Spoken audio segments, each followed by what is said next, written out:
When we're left arguing about whether or not we should have a marginal tax rate of 45% or 48%, and the conservative is stuck arguing for the 45%, we've had an insufficient reformation in our thinking. R.C. Sproul Jr. believes that reformation will happen only when we return to Scripture to see what God has to say about economics.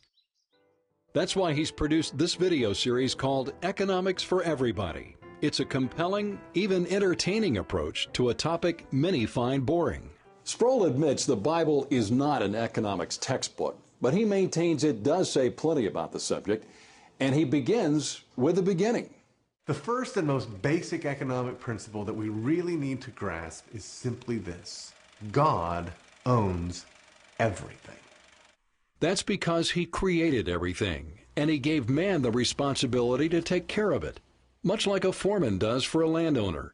Even after the fall, the creation mandate remains in effect, to be fruitful, multiply, and take dominion of the earth.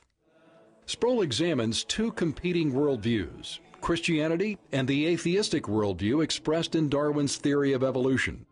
Both views have a profound influence on economics. In the Darwinian perspective, stuff just happens. It just appears.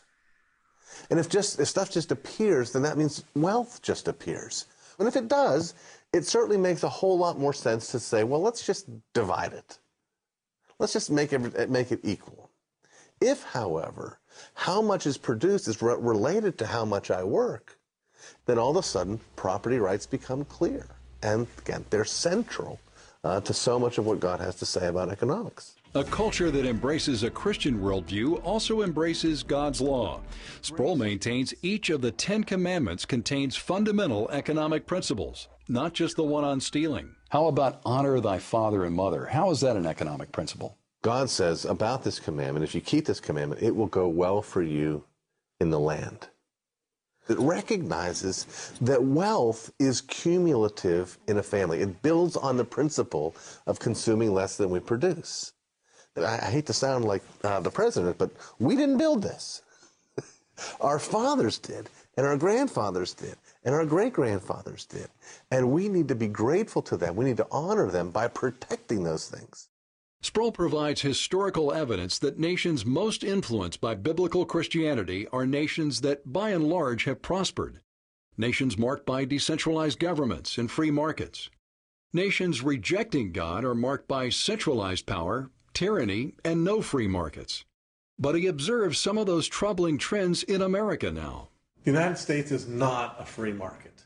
It's an interventionist economy that's been moving closer to socialism for over a century now. Do you hold out much hope for our economic future in this country? We live in a country in which the state forbids me to hire a man unless I promise to pay him X number of dollars. We now live in a country where I can't hire 50 men unless I promise to buy them all health insurance, including access to abortion. This is not economic liberty. This is not free markets. We're missing the fact that we're the frog and the water's boiling. That's why Sproul believes it's not enough to think conservatively. We must think biblically. And he cautions Christians to avoid despair.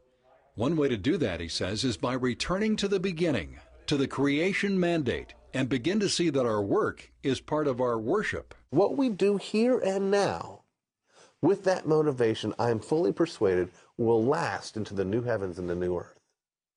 If we can have the perspective that we're working for the kingdom and we're working for Jesus, and that our work is a sacrifice to him, we end up richly rewarded.